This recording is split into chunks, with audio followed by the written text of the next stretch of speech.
As you guys can see right here, this video is straight up proof that even though we have 3 straight winning trades right here, I took none of them. It just seems like such a rookie mistake. A lot of mistakes that you make might seem stupid, but everybody makes those mistakes because it's just instinctual. Like, you have to be able to call yourself out and you have to be recognizing mistakes like this.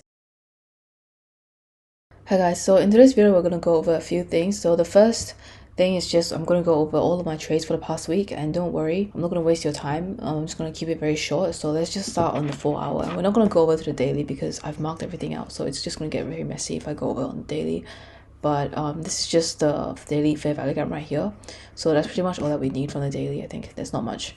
Overall, we're in the bearish trend. We went up here, retraced there, and then we started going down bearish. So this whole entire leg was like bearish. So this whole entire week was also bearish, starting from here. So the first one was this trade. So on the 4th, we tapped into this 4 hour order block right here. This happened at around 8. So that was New York session. Usually you expect this to happen at around London session. So I actually didn't get this trade. This was a forward test because New York session is usually a continuation and London session is usually the manipulation. And I think I took that trade on GU and I got stopped out.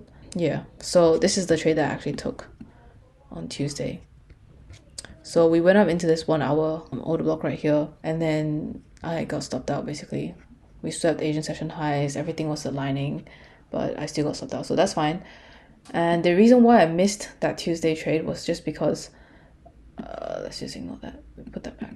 So the reason why I missed that Tuesday trade, this New York one, was because one, I was too fixated on the fact that New York is usually continuation, and number 2 was because this usually happens during London. So there's this AMD rule that I have a video. So AMD, so accumulation, manipulation, distribution, and it actually works a lot of the times. Accumulation during Asian, manipulation during London, and distribution during New York. So a lot of the times it does go something like this.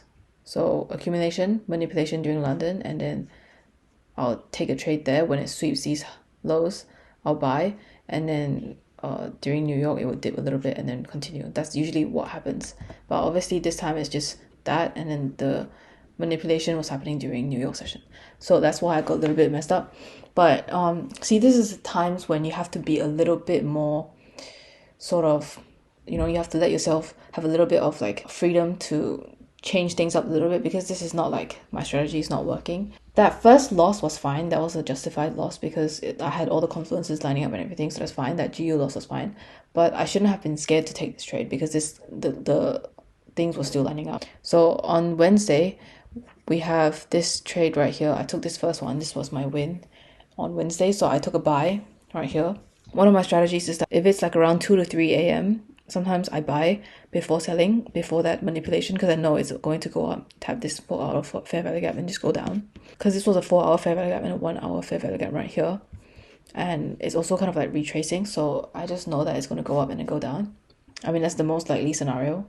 That happened at around 5, which is after London kill zone, which is why I didn't actually take the trade again.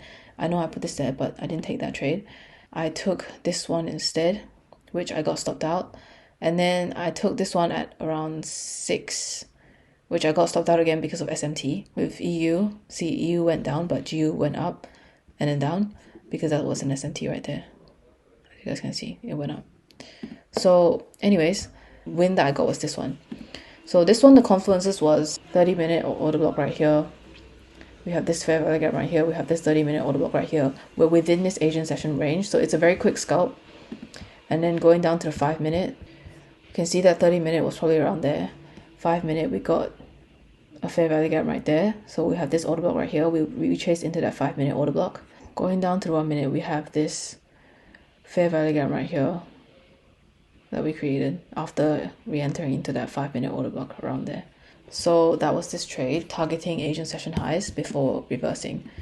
So this one was the one that I should have taken, but I didn't take that one because that was also in like after London kill zone. So again, it was this bias of like this, it has to happen within London kill zone that kind of messed me up. So let's go to the 1 hour and let's look at Thursday. So Thursday is a pretty similar story. So we have this 1 hour order block right there, and then we went up into it. We swept Asian session highs. So then we have this 5-minute fair value gap right there. I did miss this one though because I was out.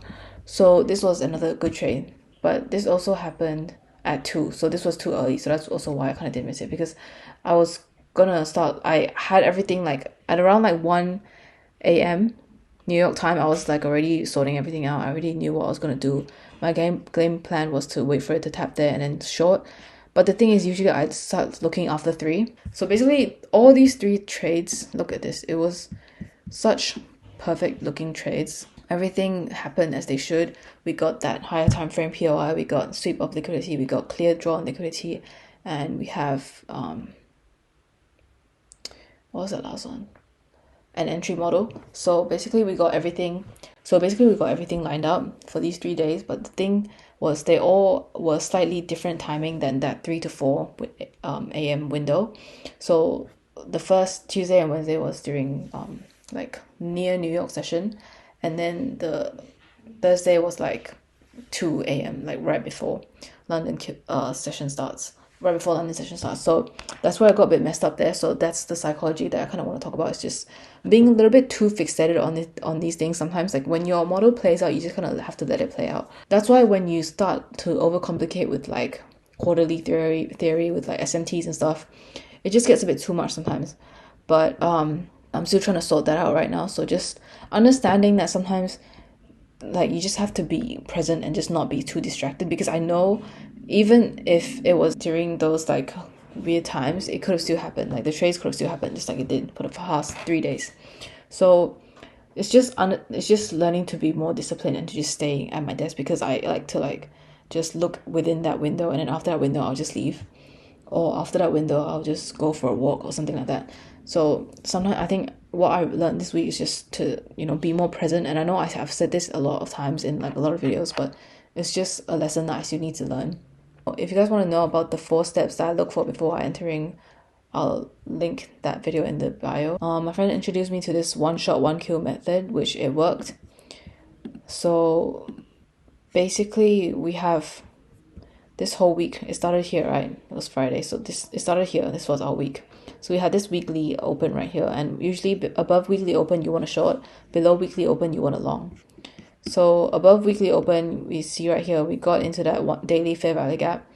So during this day, during Tuesday, was our 1 shot 1 kill. So we have this daily fair value gap right here. We have this 4-hour order block right here. Can refine it to a 1-hour order block even. And if you look for some sort of entry model there, or even this one, that's why I had that one dragged out, because that was that 1 shot 1 kill. You can just take this trade and you'll be done for the week, basically. It's a 1 to 10, literally. So yeah, that's the 1 shot 1 kill. I know it's a very quick, brief introduction, but that's what it is. It's not, this whole video is not about 1 shot 1 kill, but this is just a recap showing you guys that 1 shot 1 kill happened this week. So quick update about where I'm at right now. So as you guys can see, I understand my model, I understand the charts, I understand what's happening here, all these things. And I have enough understanding to the point where I have a profitable strategy, and you can see that these trades do work out. And although these are hindsight things, and that's the issue. The thing with me is right now it's just I have psychology issues. Okay, so it's about staying focused, being disciplined enough to stay in the trade, being disciplined enough to take that trade and just not move your stop loss to break even at random times. All these things. So that's where I'm at right now, and I'll make another video focusing more on psychology. As you guys can see right here, this video is straight up proof that even though we have 3 straight winning trades right here, I took none of them, and I only took this one, which is a winning one. So I took 1 win and 2 losses. I didn't take a trade today because I was just late, and there's no point trying to chase it. That was 2 losses and 1 win. I was just not in the right mind, and also I was just a bit like, I think I manipulated myself too much into thinking about that AMD move. So that's also something that I need to, it's like I can keep it in my arsenal, I can keep it as something that I can use, but it's not the be all end all. Like nothing happens every single time. So if it doesn't happen, then it doesn't happen. It still can be something that I use, but it's just, you don't have to implement it every single time. It's just there, and you have to use context as well. This week the context was just there, like it was straight, like it was so obvious that it was going down. The draw on liquidity was there, like the whole entire model was there, but I just didn't take it because of that AMD. But AMD didn't need to happen, for this. I'll show you guys here. So manipulation was here during New York instead of London, which is why I got messed up. see it's accumulation, manipulation, and distribution after. And the thing I realized is because we have news probably around here, which is why that thing got shifted, which is why the whole manipulation got shifted to London instead. This one is just accumulation, manipulation in the middle of London and New York, and then distribution during New York. So that's why this New York move was still valid. But as I told you, I didn't catch that one. This one as well. Accumulation, no distribution, no manipulation, and just distribution. Don't be too like, not everything has to be there.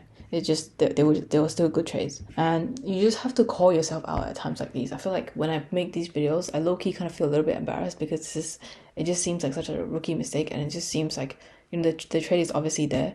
And if you guys see a lot of my recent videos, you guys can see there's a lot of mistakes that I'm making that are like pretty obvious. And when I make those videos, I honestly feel like a little bit embarrassed almost. And a lot of the times when I say like psychology lessons, I feel like I'm repeating myself in terms of like, discipline, not getting distracted, stuff like that. But the thing is, I'm still making those mistakes, and that's why I keep repeating it, because it's important lessons that you have to learn, and it's important lessons that I have to learn as well. And it's just about being honest, I've only been trading ICT for like less than half a year. So I've been trading for longer than half a year, but I've only been trading ICT for less than half a year. So I'm not going to expect myself to just be like making a lot of money very quick. So it's fine to just be a little bit like forgiving, but at the same time, like you have to call yourself out. And I'm making these videos for like accountability, and I hope that you guys find some sort of value and relatability in these videos, and understand that you are not alone, and that it's a lot of mistakes that you make might seem stupid, but everybody makes those mistakes because it's just instinctual. Like it's just how we are wired to go about it. It's trading is a very like kind of like counter instinct, not really counterintuitive, but like counter instinct. It goes against your fear and greed instincts, so it's not a very easy thing. So it's fine if it takes a while, but just you have to be able to call yourself out, and you have to be recognizing mistakes like this. You have to look through your mistakes. I looked through this whole week, right? And understood like, the reason why I have these mistakes is because I'm so fixated on that AMD thing. Recognize your mistakes, be able to look back, reflect, and also just be forgiving to yourself, and just, keep going. Okay? And I'll see you guys in the next video. Bye-bye.